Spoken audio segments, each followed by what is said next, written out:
नमस्ते. आपलं अरविंद गणेश दामले चॅनेलमध्ये स्वागत आहे.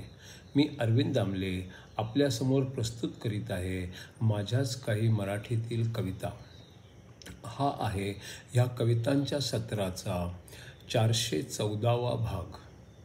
ह्या कविता आपल्याला पसंत पडल्या तर चॅनेलला सबस्क्राईब करा, लाईक करा, शेअर करा आणि बेल आयकॉन दाबायला विसरू नका.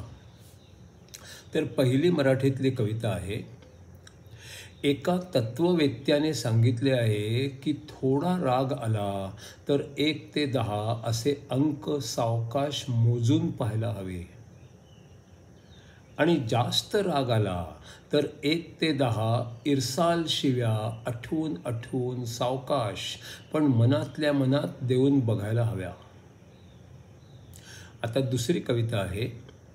एका ज्येष्ठ सेवानिवृत्तीच्या वयाच्या शिक्षिकेने वर्गात विचारले, मी सुंदर आहे.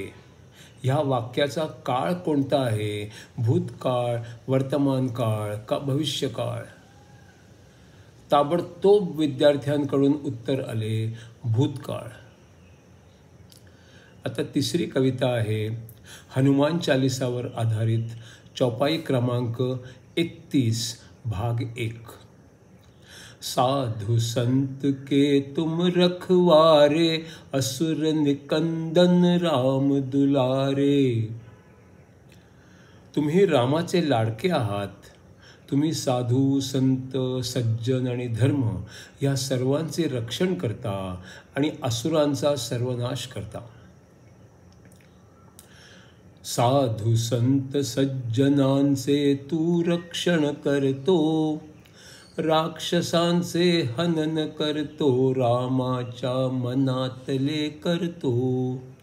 लहानपणापासून आस्था तुला मुनींच्या प्रती होती, शांत आनंदीपणाबद्दल कामाबद्दलही होती. यज्ञामध्ये मांडीवरती त्यांच्या बसत होता, काय चालले आहे त्याचे निरीक्षण करीत होता. अंजना ही हनुमानाला नाही म्हणत नव्हती, साधूंच्या संगतीत राहण्याची तिलाही आवड होती. हनुमालाही हे सगळे लक्षात राहिले होते, आयुष्यभर मग रक्षण त्यांचे त्याने केले होते. राक्षसांच्या साठी तो साक्षात मृत्यू होता, हनुमानाच्या कैदेतून यमाला सोडवले होते. यासाठी त्याला वर एक मिळाला होता, राक्षस विरोधी म्हणून आला मृत्यू अटळ होता. सप्तर्षींच्या पैकी अंगिरस एक ऋषी होता, आग शरीराची का होते तो रोग ठाऊक नव्हता. हात पाय थरथरतात का त्याला माहित नव्हते. ही समस्या घेऊन तो लक्ष्मी पाशी गेला होता. लक्ष्मी म्हणाली, तू पूर्वी एक पाप केले, त्याचा परिणाम म्हणूनच असे सर्व झाले. बाकी कुठला रोग त्याला कधी होत नव्हता. या रोगाचा अनुभव त्यालाही नवा होता. अंगिरस ब्रह्मर्षी होता, मग पाप कसे झाले? स्वतःलाच विचारले की असे कसे घडले.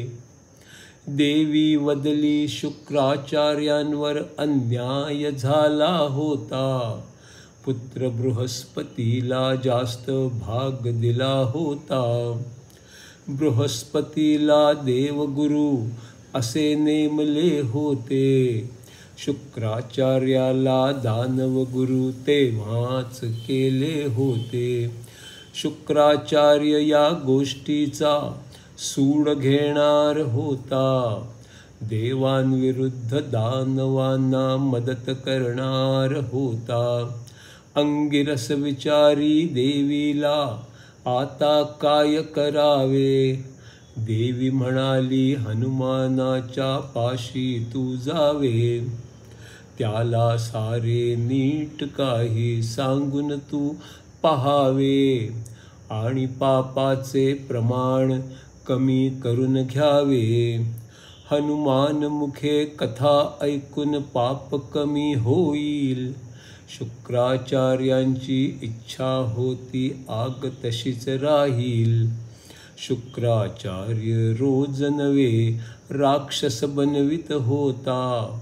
कथामध्येच थांबावी हा प्रयत्न करीत होता. अखेर यज्ञकुंडातून त्याने भस्त्रासुरा बनविले. अंगिरसाच्या हत्येचे काम त्याला दिले. भद्रासुरास ठाऊक होते अंगिरस अमर आहे आणि त्याचा अंत करणे हे असंभव आहे. अखेर त्याने अंगिरसाला गिळायचे ठरविले.